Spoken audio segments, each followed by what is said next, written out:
first fruit is watermelon. Look at the seeds.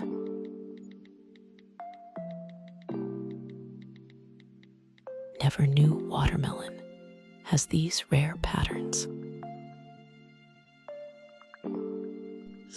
Next is banana. Banana has a lot of starch. These are starch cells. These starch cells stores energy. This is why banana gives us so much energy.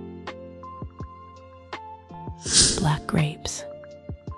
Fresh grapes are about 80% of water. This is probably one of the most hydrating fruit. And see these amazing microscopic patterns. Cherries. That's cherry pit. Cherries are packed with nutrients and antioxidants.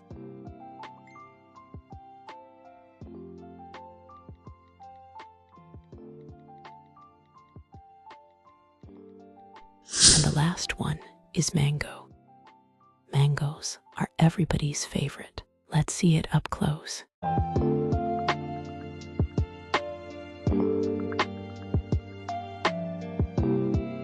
If you are interested in such content, give this video a like and subscribe.